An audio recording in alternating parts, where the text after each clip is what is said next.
All right, section 4.2, we are going to deal with bonding.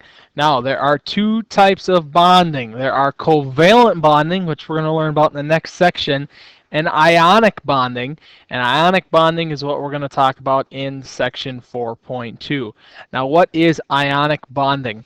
Ionic bonding, remember, every atom wants how many electrons in the outer shell? 8 is great. 8 is great. So everything wants 8. 8 is great. So every element wants 8. Well, how does it go about and do that? Well, in ionic bonding, certain elements become stable by giving away their electrons. So we have an example here where we have an atom with 1 electron on its outer shell and an atom with 1, 2, 3, 4, 5, 6, 7. Do you see what's going to happen here? We are going to transfer this electron over here. This atom has a full shell of 8, and this atom has a full shell because it's one of the initial shells. They both have full shells now by giving that up, and that is how an ionic bond works, through the transfer of electrons. Now, we have a bunch of vocabulary to talk about when we're talking about ionic bonds and giving examples of ionic bonds. So, here's an example to kind of reiterate. You have sodium.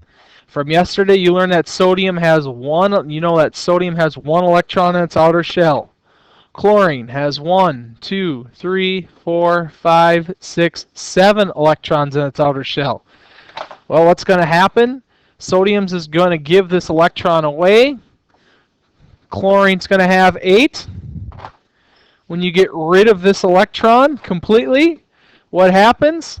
Sodium goes back to having a shell of 8 as well. We are happy. Yay! We have 8 electrons. That's the whole goal. And now we say Na is plus and Cl is minus. And why do we say Cl is minus? Because Na gave one away, so it gave an electron away as plus, and Cl, since it took it, is kind of a negative charge.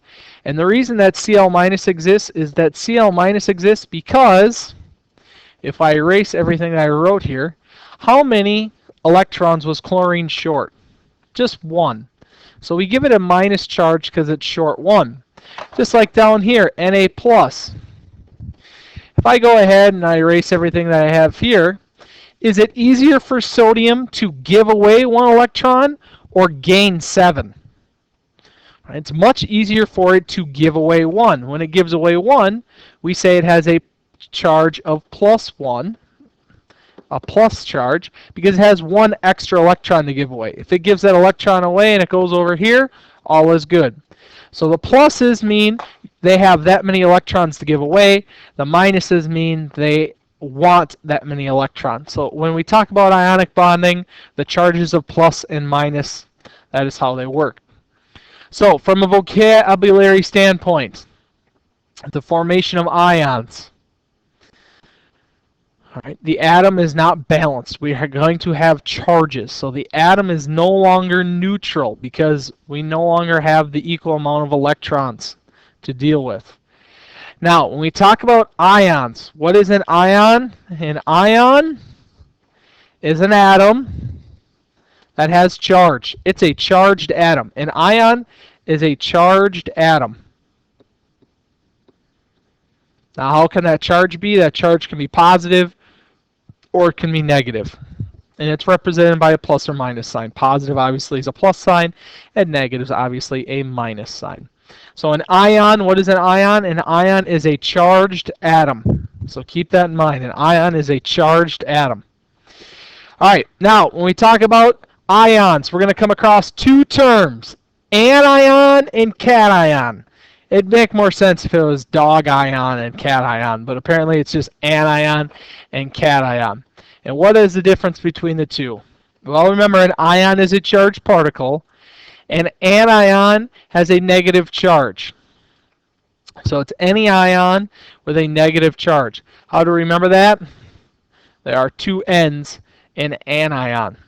So you have two N's for negative. An example of an anion, chlorine. Another example, bromine. Oxygen, -2. Sulfur, -2. Phosphorus, -3. All great examples of anions. All right? Now, cation. A cation has a positive charge. It's an ion with a positive charge. How do you remember cation? There's a T in there, so whenever you spell cation, spell it with a big old positive sign right in the middle. So cations are positive, anions are negative. Sodium is an example of a cation. There's more. There's Mg, which is +2. There's Ca, which is +2. There's lead, which is +4. There's a bunch of cations, but an anion is an ion with a negative charge because you have the N. A cation is an ion with a positive charge because you have the T making the positive sign. Last little thing when we talk about ionic compounds, they have certain properties, but what is an ionic compound? It's a compound that contains an ionic bond, duh, right? Ionic compound, ionic bond. What if I ask you tomorrow, what's a covalent compound? It's a compound that has a covalent bond, and we're going to talk about covalent bonds tomorrow.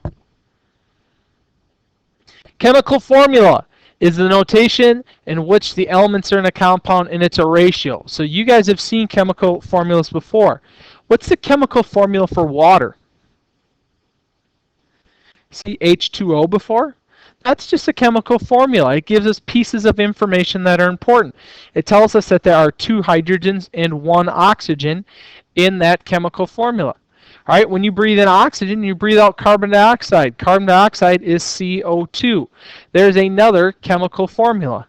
This tells us that carbon dioxide has 1 C and 2 O's.